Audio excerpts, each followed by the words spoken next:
You know, sometimes when you've got a preconceived idea of what something is, and then you experience it and realize that you were wrong all along, that everything you knew was actually false.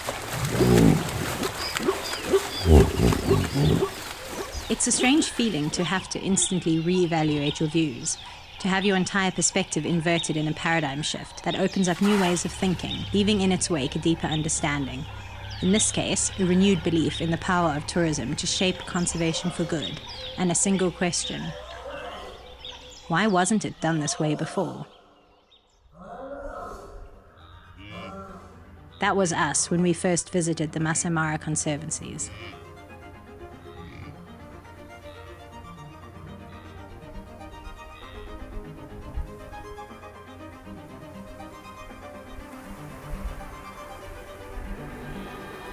Welcome to the Wild Voices podcast with Dan Clarkson. Hello. And me, Laura Dyer, where today we will be continuing our discussion on the Maasai Mara, delving into the Conservancies and the conservation model that makes these areas so special. We will discuss why cows are essential to keeping predator numbers high and not in the way you think, how grass is the basis for everything, and why a safari here is not only beneficial but also a wildlife photographer's dream. Join us as we bring you the Maasai Mara Part 2, Conservancies. When people think of Africa, they often think of either Kenya's Maasai Mara or the Serengeti and those vast rolling plains and density and diversity of wildlife, of river crossings. These are the things people think of when they think of Africa, and they think of, the quintessential safari and the thrill of the wild. It just makes this the kind of destination on anyone's bucket list, right? Yeah, I mean, absolutely. It was on our bucket list. We were desperate to go the first time we went, but it didn't quite transpire like that, did it? I think after our trip, we vowed never to return. It was so different to what we were used to. It felt very overcrowded. It felt like there wasn't as much care maybe paid towards the wildlife in terms of ethical guiding practices and that kind of thing. And we found it very frustrating in many aspects. But a good friend of ours eventually actually persuaded us to come back to the Mara, and he promised that we would see something different. And we really did. And we did, yeah. It turned out to be probably one of the best travel experiences and travel decisions we ever made. Yeah, that is definitely true. I mean, coming from places like Botswana, where you have such low vehicle density, all these other destinations, Namibia, where you can see not another car, even places like Kruger Park. And of course, there's a lot of vehicles there. It's a self-drive destination, but you have the Sabi Sands next to Kruger Park where you don't drive yourself and you have a guide, and it's a very different experience to our first experience in the Mara, which wasn't 100% favorable. And I know, of course, many people have had great experiences in the Mara, but there are always videos online. There are always these stories about overcrowding at sightings, about cats being chased, about river crossings, and hundreds of vehicles just lining the bank. These are all sort of facts of life. No, absolutely. I mean, while we were driving there, I just remember we were sort of told about these conservancies. We'd heard about these conservancies, but the sort of standard principle was, or standard line delivered to us certainly was, they're just cattle ranches. You don't want to go there. Yeah. Definitely people in the reserve had tried to put us off going to there. And I think there's a bit of a misconception around them. And I think there's not necessarily a full understanding of how the conservancies work. And actually, it's very important from a travel perspective when you're booking your own trip to understand what value they add and what they actually do, because they are incredible parcels of land that they completely change the way you can travel to the Mara. And there are, of course, some reasons why you have to go to the reserve. If you want to see river crossings, those are taking place in the reserve. They're not taking place in the conservancies. During peak season, they're very, very good reasons to go there. There are also camps that do avoid the crowds and on much quieter areas. There's nothing wrong with the Mara Reserve, but as a photographer and as a guide who takes guests out there to experience these wonderful places, to show them wildlife, to show them great photographic opportunities and really teach photography, you need a place that you can take them to that actually gives you the opportunity to be flexible around wildlife, to have low vehicle density, to really work on your photography. And that's something where the conservancies really come into their own as a as a product, they actually offer something incredibly different to the reserve. And they offer you a way to get away from the chaos. And I've had many guests who've been to the reserve and have been to the conservancies, and it's changed how they see the Mara once they experience the conservancies. Yeah. I mean, but let's think about the first time we went to Naborshaw, that very first time we ever visited the Conservancies. I mean, we did a bit of research, as people will do when they're traveling somewhere new. Yeah. And some of those reviews we found on TripAdvisor and other sites were highly critical and very negative of Naborshaw. They were negative. And also Naborshaw was a new conservancy back then. So I think when did it start? I think Naborshaw started 2012 and probably the first camps, 2013. So Naborshaw, when we first visited it, had only been running for maybe 7 or 8 years. And a lot of the reviews were from when it started, talking about wildlife that was quite nervous around vehicles because they'd been, the area hadn't been conserved. There was wildlife that was nervous around vehicles, skittish, far fewer cats, definitely nothing good in the sort of leopard or lion department. And it was the beginning of a conservancy. And the work that they've done there to create a place where wildlife thrives has actually been wonderful, because if you compare those initial reviews to how I would review it now, it's definitely, for me, it's my favorite conservancy. But it's more than that. It's just wonderful to see how wildlife actually can come back to an area. It just goes to show what the Conservancy model can do in expanding wild places and in creating these sort of pockets of heaven almost for photographers and for wildlife. Like, the benefit to the community, the benefit to wildlife and to nature is astounding if you compare the original reviews to what you get now, where some of the biggest lion prides in Africa, easily 40 plus lions, highest density of lions, certainly that I've ever seen, I'm pretty sure. If that was measured, it would be the highest density of lions anywhere in Africa. And, can you really compare some of the original Naborshaw reviews to what you see now? No, not at all. Absolutely. But I think you make a good point. Let's talk about what the actual model is for those who don't know what the Conservancy model actually is and what it represents and how it works. Yeah. So essentially, many of the Maasai own much smaller farms or smaller pockets of land that are their own property. And historically, what they would do is graze their cows on their parcel of land, as well as sort of sharing parcels of land, grazing on no man's land. Now, what happened with the conservancies is that many of these landowners came together and eventually created a board of directors and a management team to run the conservancy. And they essentially grouped their land together to form a conservancy. And the way this conservancy works is that there's a very limited number of camps who are entitled to a place on the conservancy, and the ones that are pay the landowners an actual lease payment every single month and for every single bed night. And this creates a model where the community is involved and benefiting off their land, but also where there is space for wildlife to use their land. And obviously the community benefits a lot from these conservancies. Jobs are created. Most of the guides and the staff and the rangers who patrol the conservancies are employed from the villages. They're local to the area. The fees that tourists pay on a daily basis to the conservancy, that goes into maintaining the roads. It goes into helping to build and fund schools. Clinics, natal clinics has been a huge improvement in the area because of these conservancies. And obviously direct wealth is created for the community, for individuals who receive these lease payments. Yeah, and this isn't a payment that goes through the government in the same way that the reserve is owned by the government and you pay a park fee to visit the reserve, and that money goes to the Narok County government, which of course needs its own funding because that's how they fund the reserve. But in the conservancies, the payments are made directly to the landowners, essentially, which helps generate wealth for the community and sort of drives this beneficial relationship with nature where they are profiting off tourism in their areas. And tourism off their own land. And that it's a great incentive for other people to join the model. It's a great incentive for other landowners to get involved and create their own conservancies. I mean, the number of conservancies have grown massively in the last, I think in the last decade or more, they've more than doubled. Yeah.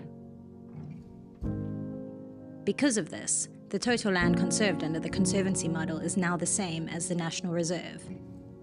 In effect, this doubles the conservation area of the Mara.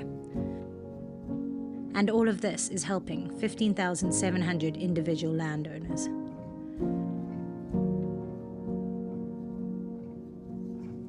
So clearly it's a model that is working. It's working for the local people. It's working for tourism because camps are going in, camps are setting up. You know, these camps will be completely full sometimes during peak season, even though migration is not, the river crossings are not taking place in conservancies. The conservancy camps will be full, and that's of great benefit to the locals. Absolutely, and even of benefit to the locals if the camps aren't full, and that's one of the big sort of risks, you know, potentially that did happen during COVID, where these camps are still having to pay a lease payment day to day to the community, despite being empty. Yeah. And of course, the big trade-off for the community is that they're still able to bring their cattle into the conservancy. Yeah.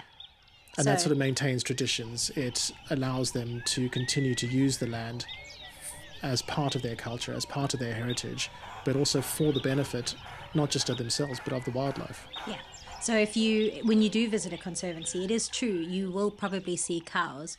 You'll see cows grazing in the daytime, but there are actually many good reasons for the cows to be there, aside from the fact that it's how the conservancy model works. And there are actually a lot of benefits from the cows. And I think guests don't always necessarily understand it. You sort of see a cow and it feels like it's very out of place.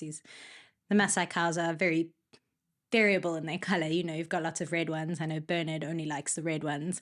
Yeah. You have nice black and white ones that are a bit more similar to our Jersey cows, just all sorts of colors of cows. They're typically a lot thinner than our big fat milk cows. These cows aren't kept for milk. I mean, they do milk them and they do get milk from them, but they're more meat cows, and they're actually how the Maasai store their wealth is in cows. It's just their traditional way, like we would use a bank. So you look out over the plains and you see these big herds of cows, but they aren't getting in the way of game drives during game drive time. The way the Conservancy operates is that the cows are coming between game drives and they're moving in certain areas that are well controlled by the rangers. And part of what they do is they do this rotational grazing where they graze around in all the different areas of the Conservancy to keep the grass nice and short. And as we know, there's a lot of benefits to short grass. So yeah, of course. I mean, the short grass attracts the prey animals. They have a better field of view. They feel safer in the shorter grass. That in turn brings in a concentration of predators who are hunting the prey animals. And the wider benefit, it just keeps snowballing almost, because the concentration of predators coming in keeps the predators away from the villages at night. Yeah, it draws predators into the heart of the Conservancy instead of into the villages. So instead of an easy meal of a goat or a sheep, they're concentrated in the heart of the Conservancy where the wildlife is, because the grass is kept nice and short by the cows. And so the prey animals all feel safe. The predators come in, join the prey animals there, and it's sort of this nice little symbiotic relationship. So when the cows come here and clear and shorten the grass, so it is like encouraging the herbivores, like the wildebeest and zebras, to come here. So the lion will follow them to stay with the wildebeest and zebras than staying near the community, which might cause the human and wildlife conflict. So it's very important we bring the cows into the Conservancy to shorten the grass, to encourage the herbivores to come into the central part of the Conservancy and live away from the villages. Unfortunately, human-wildlife conflict is a known danger facing wildlife in the Mara. It's something that the government and county are looking to reduce, but there are challenges associated with it, challenges that the conservancies have been able to largely mitigate. One of the big things that you will hear about quite often on social media is sort of this human-wildlife conflict aspect of the Maasai Mara, where the grazing and the predators, obviously, they don't go very well together. A cow or a sheep is a very easy target for a predator compared to a gazelle that spends its life on edge, basically looking to survive. But in the conservancies, this is really mitigated very well by allowing the cows inside the conservancy during the daytime. So during the daytime, predators are much less active, particularly the lions, which are the biggest risk, of course, and hyenas. And So because they graze during the daytime, it's when the lions are sleepy. The herders can sort of typically see where the lions are. The rangers keep an eye on where the lions are and tell the herders, please avoid this area. And that helps mitigate this human-wildlife conflict. Now, in areas of the Mara where they don't allow grazing, so the reserve or the triangle, you do have a problem with illegal night grazing. When people want to bring their cows in, especially during the drought, and cows are struggling and there's no grass, they want to bring their cows in, so they come in under the cover of darkness. And obviously under the cover of darkness is when all of the cats are active, except for cheetah. And this creates conflict, and conflict leads to the death of lions or lions being poisoned. And we've all seen, well, maybe not all, but you should watch the Marsh Pride documentary. It's a fascinating and very, very sad insight into some of this human-wildlife conflict. And it exists, and you can't pretend that it doesn't exist. And I'm not going to debate the merits of human-wildlife conflict and how it should be managed, but a simple fact is, when the cattle and the cats are active at the same time, you are going to run into problems, and the Conservancy doesn't have this because there is no grazing at night. The cows have to be out. By the time you head out on your afternoon game drive, they're already moving back to the villages where they kept in bowmans. Additionally, of course, the Conservancy also pays compensation if a cow is killed during the daytime.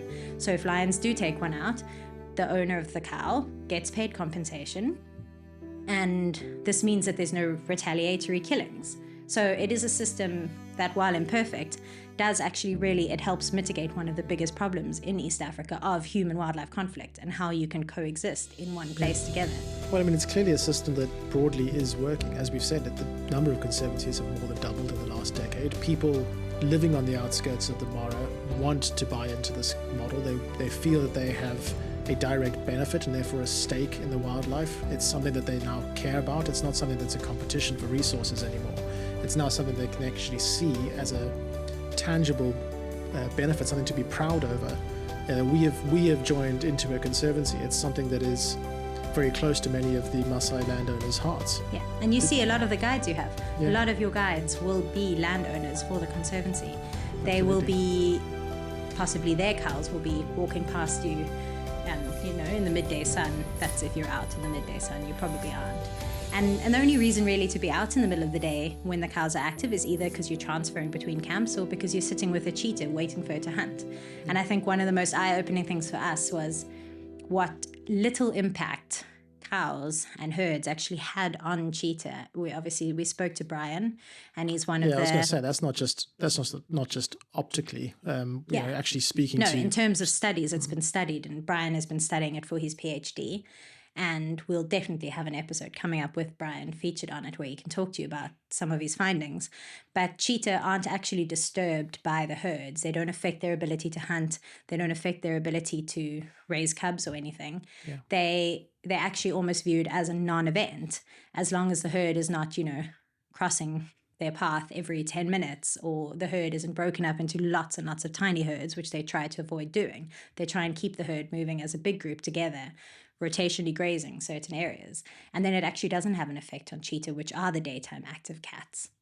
So I started coming to the Maasai Mara for my master's, learning how to map distributions of cheetahs and livestock. So what most of my research is actually showing is that when cow or livestock interact with cheetahs, we're seeing actually a really short-term behavioral response. And the cheetahs don't necessarily move, so they're not necessarily deterred or moving away from them quickly.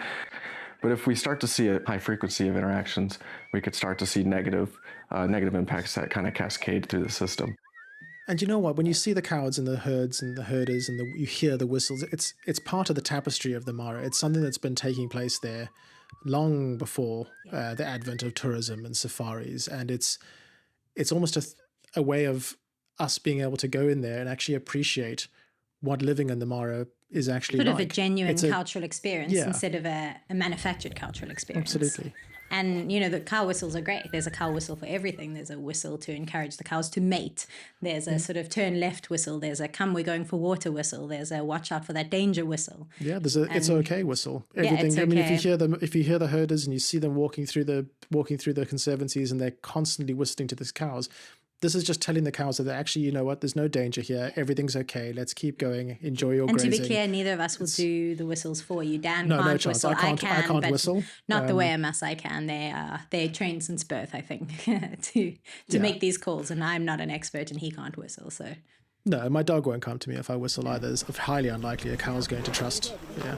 We'll play some of them for you now. You can get an idea of how the cow whistles. So whistle has different meanings, about like maybe 5 different meanings. There is like a welcoming whistle when you are just like welcoming the new cows. So this boy is like a peacefully whistle. He's whistling for cows, telling the cows this place has no problem. This is like telling cows to have a drink.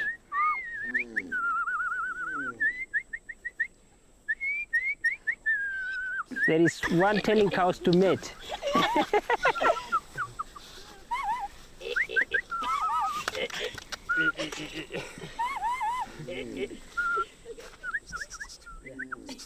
There is another one when you steal the cows, so you have to chase those cows away quickly.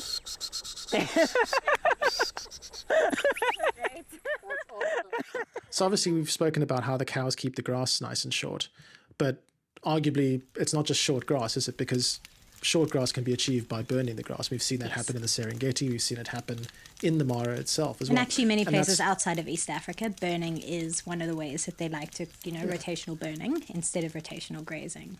Particularly on the grass, but that's to keep for the same reasons, to keep the grass short, to bring in the prey animals, to bring in the predators. Between the Serengeti and the Mara, you see it quite a lot to keep the migration going. Yeah.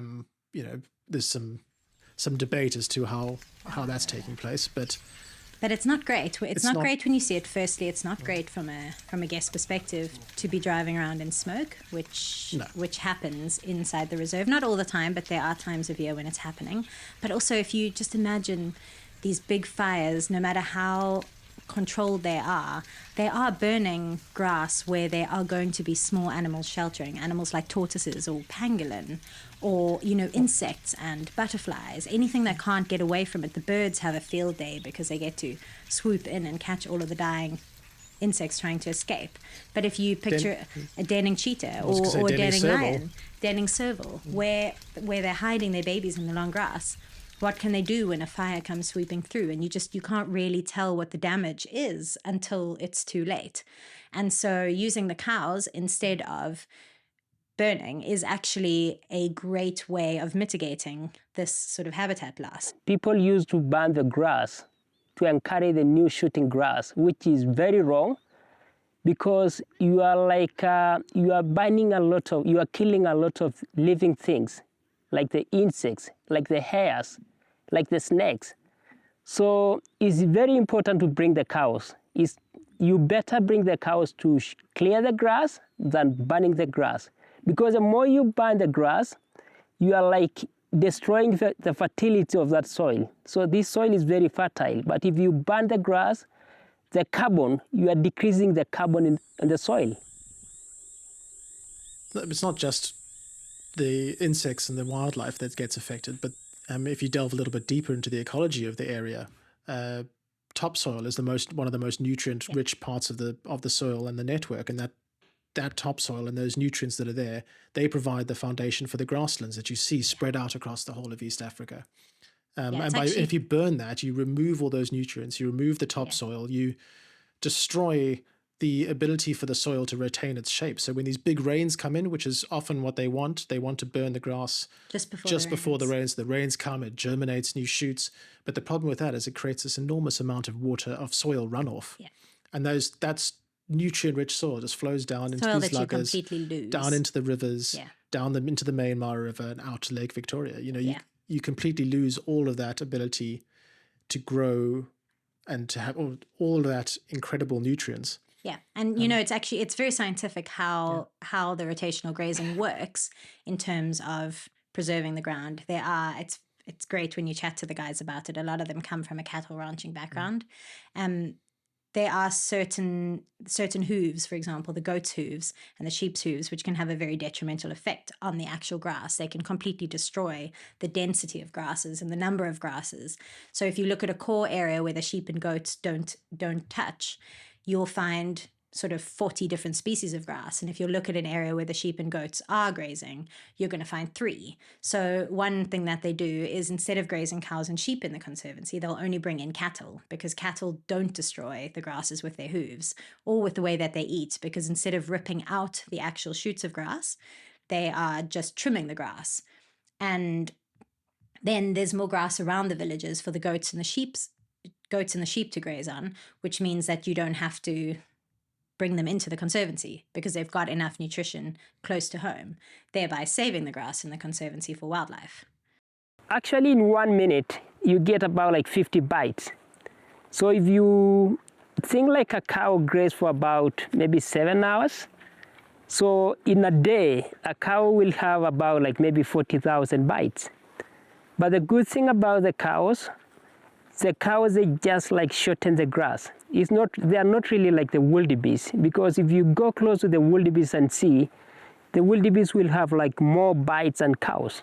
The cow, they just like shorten the grass, but they don't uproot the grass. Animal like the sheep, they just like uprooting the grass. There are risks to overgrazing in the Conservancy, but those are, as you said, managed.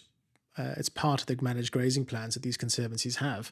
And what you're finding is that with the study that's taking place, all these studies that are taking place across the conservancies, and watching how the grazing is happening and how it works, you're finding that where there's a balanced grazing plan in place, you're getting a thriving amount of wildlife and livestock. And that's creating a lot of really nutrient-rich grass. And that allows not only the wildlife to flourish, but you actually start to trap a lot of carbon as well. And that's one of the new things that they are talking about a lot in the conservancies, is that by adding these areas, not only are you increasing the area of wildlife and opening up these wildlife corridors, but you're actually creating an incredible amount of carbon capture. And there's now a lot of projects that are taking place in these conservancies to look at the carbon capture elements. Yeah, and conversely, if you burn, that also destroys the ability of the ground to capture carbon. Is that correct? Absolutely. That's what the latest Conservancy reports have been speaking about.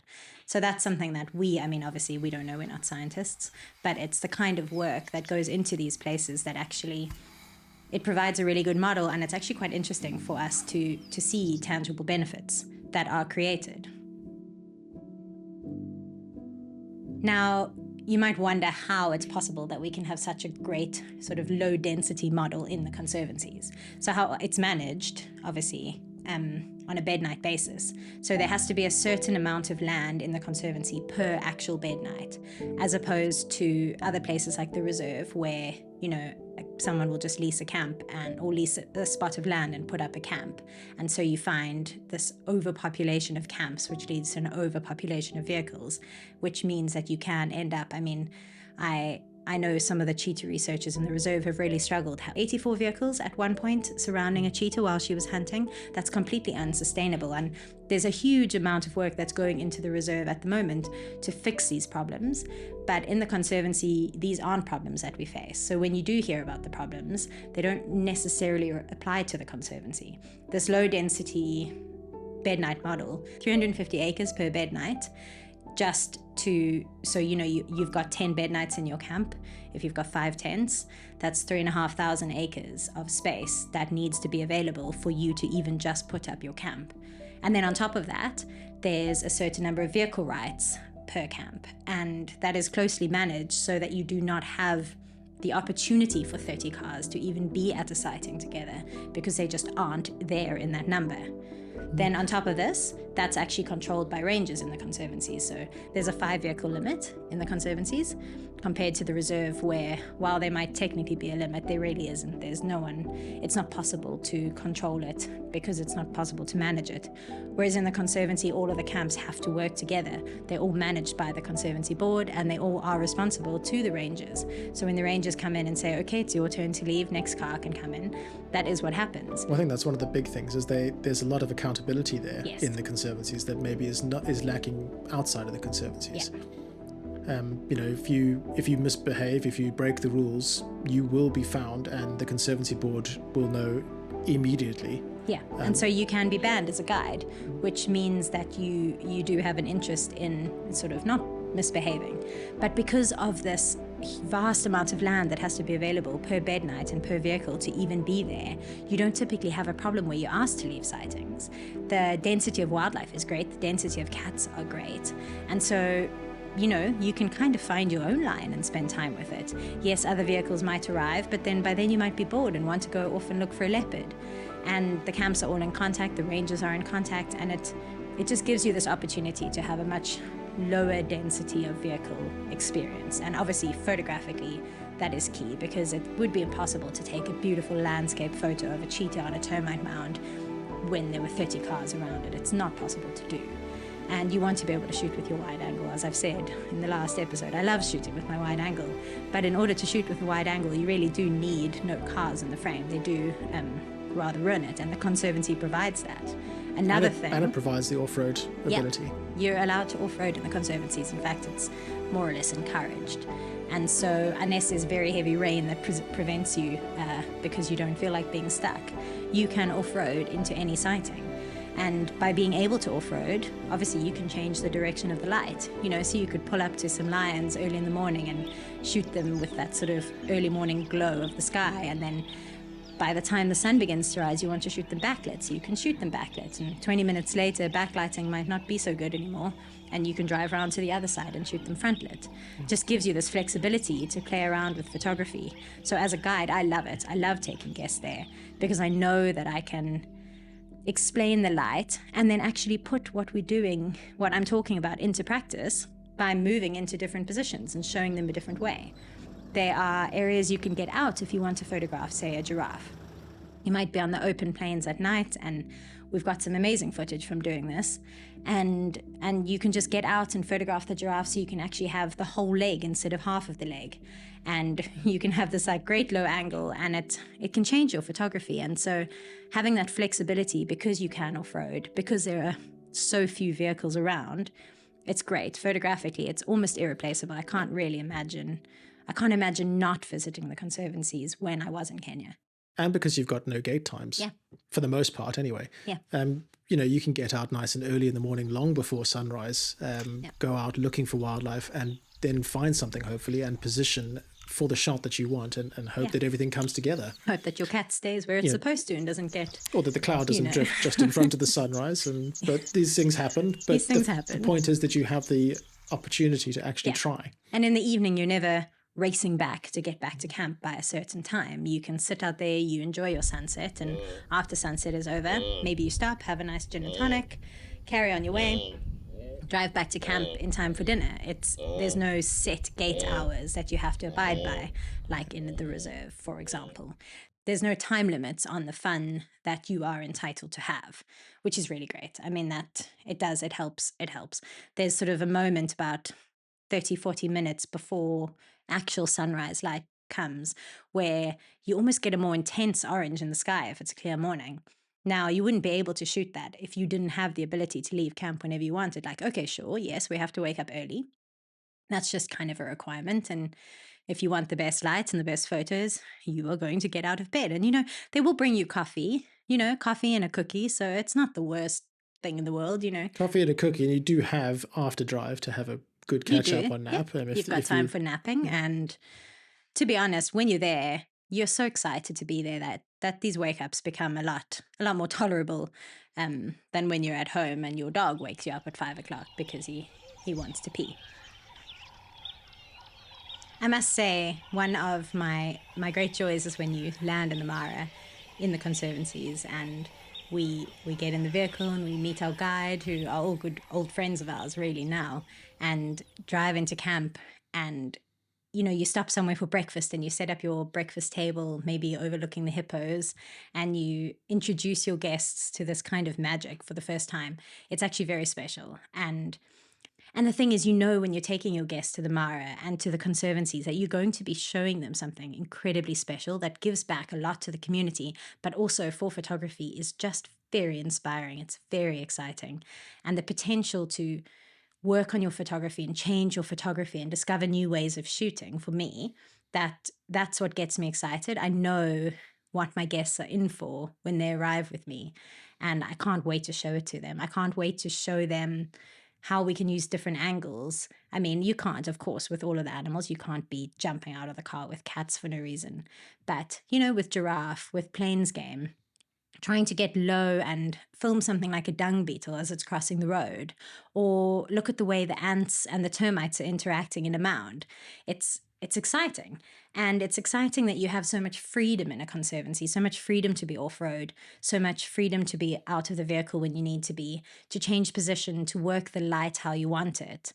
It's great for me as a guide. It's something that I really appreciate. Obviously, I do this. This is my job, is taking people on photographic safaris. And I appreciate so much what I can show them in the Mara and how I can help them experience photography differently and grow their photography. And I'd say probably all of my guests have left with a great appreciation for the conservancies. They've learned a lot of new things about the conservancies, which obviously I hope you are learning some now.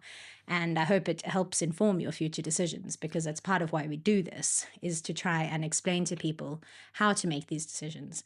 But also my guests leave with this renewed love of photography and this renewed way of thinking about it and wondering how they can translate it into their own work. I find it very exciting. It's very positive, the experience that you have there, especially if you have heard bad things about Kenya before, and then you leave with this renewed faith in what wildlife photography can be like in the Mara. But with all these benefits for the conservancies and the fact that you can have these incredible experiences, surely then, as most people would wonder, does it cost a lot more? Yeah, so that's actually a really good question. I know you know the answer, but some of you might not. No, not necessarily at all. I would say because of the low camp numbers that are allowed in the Conservancy, there are fewer very budget options available, which only makes sense because you have to pay this sort of set fee to the landowners every single month. And also it's just so limited. So other camps would love to come in, but they are just blocked from coming in because it's not possible. There is no space. They need to go and either create their own conservancy and form their own, get their own parcels of land together, or they go and set up somewhere outside of the conservancies and use the Mara Reserve. However, that said, there are also a lot of camps in the reserve that are charging sometimes double what a very good camp in the conservancy is charging. So there's by no means, the conservancies are not off limits to you on a price point perspective. If you are after a very budget safari, yes, you're not going to find a very budget safari in the conservancies, but the fees that you're paying to enter the reserve, especially during peak season, are much higher than the conservancy park fees. And on top of this, you might be having to go out the whole day. If you want a budget option, your camp might be quite far outside the reserve and you're sort of driving a couple of hours to get in, spending the whole day out. In the conservancies, you don't have to do that. You can head out on morning drive. I mean, if you had to work during the day, and we know some people who've needed to do this. In fact, we ourselves have, well, not me, but Dan has needed to do this. You can go out for a couple of hours in the morning and be back in time to actually log on and start work, and go out again for a couple of hours in the afternoon because your camp is right there in the heart of the action. So yeah, I mean, from a cost perspective, no. The conservancies are not off limit to you because of cost. There are many camps in the reserve that charge exponentially more than even sometimes the most expensive camps in the conservancy. There are some groups of camps that have a place in the conservancies and also have many places in the reserve. And they are not charging their reserve-based guests any less than what they're charging their conservancy-based guests. Yeah. So no, it's not really a consideration. Actually, it's more just the experience. And if your agent hasn't been and doesn't understand the Mara, they might not know this difference, but I promise you it will make a difference to your experience. There might be ways in the reserve that you can avoid people, of course, and there's some camps in beautiful, very quiet areas of the reserve. And, sort of Sand River Camp, I believe, can be excellent for wildlife. Yeah. But the conservancies, you just have that guaranteed vehicle density that is so much lower than you're going to find in most parts of the reserve, especially at cat sightings.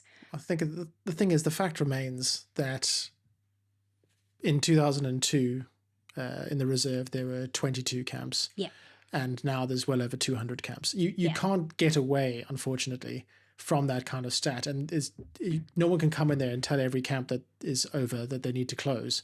You know, you would destroy jobs, you would destroy livelihoods. It's a fundamental problem. Whereas in the conservancies, you do have, from the get-go, this low vehicle density, low camp density, low and tourist density. And it's written into the rules of the exactly. Conservancy. So it's not going to just change overnight. When you book your trip for next year, you're not going to find yourself suddenly in an area where, oh, they've just doubled the number of Bednights. That's not going to happen. It's part of the Conservancy's rules. So yeah, I think it's very important to note that actually conservancies don't necessarily cost you more. In fact, they can cost you a lot less than many of the famous reserve base camps. And I'm not saying at all don't visit the reserve. No, not there are great places in the reserve. There are great experiences to be had. Maybe you can consider combining them and testing both out. But if you are there purely for photography and your interest is the cats and some of spending alone time with some of the bigger game, with nice elephant, with great journeys of giraffes crossing the plains, you might just want to consider that the conservancies give you that freedom and that flexibility. And there's a reason why I lead all my photography groups there. There's a reason for it. I'm not the only photographer who leads groups there by any stretch, but I do lead groups there because I believe in the model and I believe in the value add that you get from visiting the conservancy. And I'm still able to sell them at what is a reasonable price. You're not paying double to spend time in the conservancy. You're paying a very similar amount or less than you might be paying to stay somewhere in the reserve, but you're getting a far superior product, in my opinion. And it's a product that I'm much happier to stand behind because of the flexibility and the way we are able to use the light and spend time alone with our subjects, sometimes hours. You know, I've had many days that I've been able to spend a whole day out with a cheetah or to find a lion 40 minutes before sunrise and just sit with it, waiting for the sun to come up, and you just sort of get hour and a half, 2 hours of great photography to yourself. That is something special, and that's something I stand behind as a guide. I mean, it's of course a fantastic conservation model, and I guess, is it sustainable? Can it continue into the future? And of course, as we're seeing a lot of these conservancies come up and they're starting to expand the number of conservancies and create all the more conservancies, you start to see the Maasai people have more wealth. And what does tend to happen, of course, is that wealth does translate into more cows. Yeah. Or into more development in the villages. Development in the village. So there might be more lights. And that is a downside, yes. So all of these things come with a trade-off. But at the same time, could this model be expanded into other countries? Well, I'd like to think so, because if it does get expanded into other countries, imagine all of the space you could conserve in a way that works and is mutually beneficial and actually has a dual usage for people and for nature. I mean, it's a great model. The fact remains, across Africa, an increase in cows is not the single greatest threat facing wildlife. It's habitat shrinkage. It's large-scale fencing.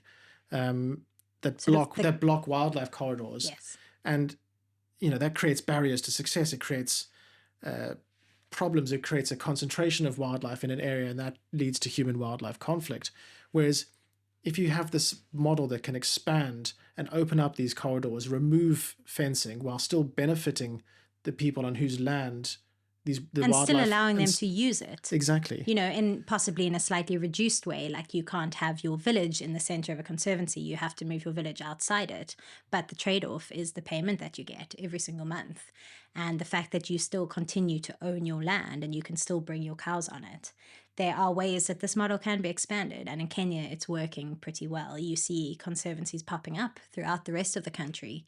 And it's actually lovely to see sort of a fresh take on conservation and a fresh take on how to expand wild places for the benefit of everyone.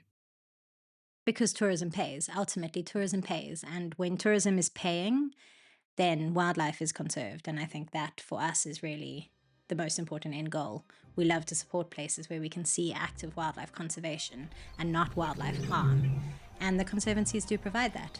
And it's great. It's great to be able to share it with guests. It's great for ourselves to be able to go there and experience it.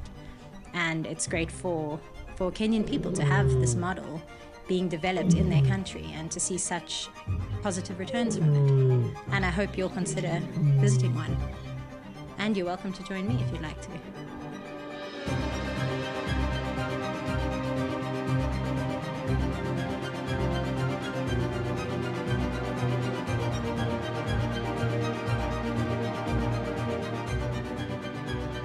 Next up, to talk more about actual conservation, from being a pioneer within these conservancies themselves, to putting his body and often his career on the line for conservation causes, next time we welcome our first guest to the podcast, and we cannot wait to introduce you to Paul Goldstein for a no-holds-barred discussion.